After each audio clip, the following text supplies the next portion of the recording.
Hello guys, welcome back to Dunking Monkey.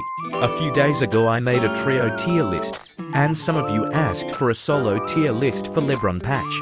So here it is.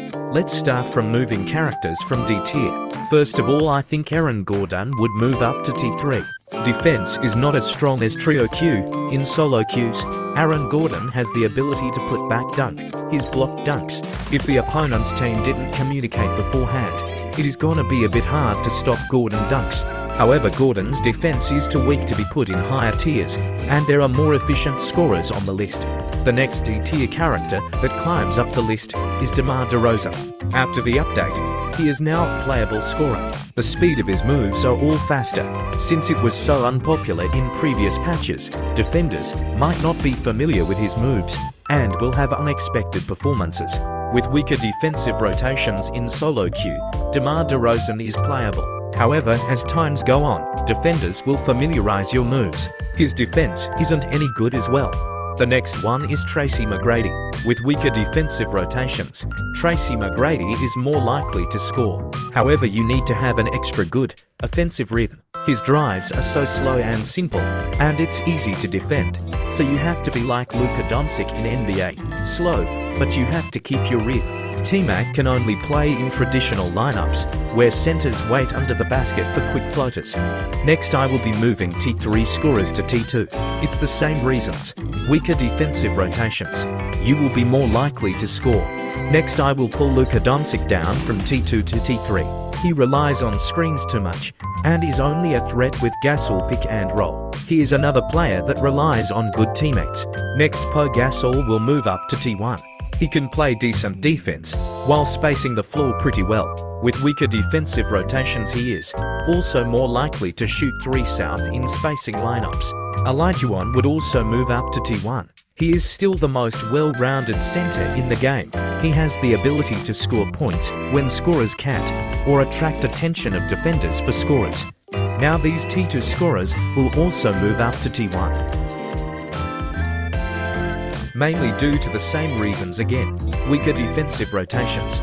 And Paul Pierce is the best among the T2 scorer what climbed up the list. His defensive ability is one of the best in scorers. It allows him to play as a scorer in a pure defensive lineup. However, Prime LeBron did the same job but better. Then Curry and Ray Allen is moving to T3. Another two guards that relies on teammates. Without good teammates, they cannot show their offensive threats. Karl Malone would move up to TO. His fadeaways are hard to contest. His post-ups bumps away defenders. If he does a pump fake and defenders gets close to him, he bumps opponents with his post-up for free buckets. If there is help defense pass the ball for open 3. Normally with weaker defensive rotations it's open. If it's not, swing the ball again. His defensive is not bad too and is a great rim protector. Basically Olajuwon but better. If you want, you can possibly argue old LeBron is T3. His natural 360 made him one of the best defenders in this game. However, his offense hurts too much. They can literally leave you wide open and your release speed is so slow they can recover back from help defense easily.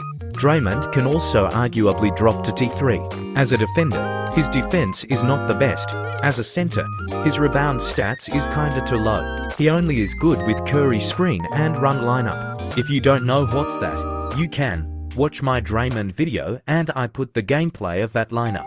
Now since the usage Curry in solo queue is basically 0, you can say that Draymond is worse in solo. Other debatable character is Jason Kidd.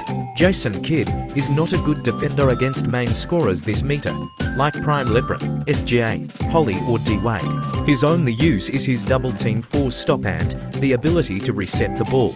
Solo queue double teams are not as often as in trio queue, and the chances of him triggering the force stop is lower. I would rather use other better tier defenders, but I am not dropping him down just because he still is great for resetting the ball for scorers.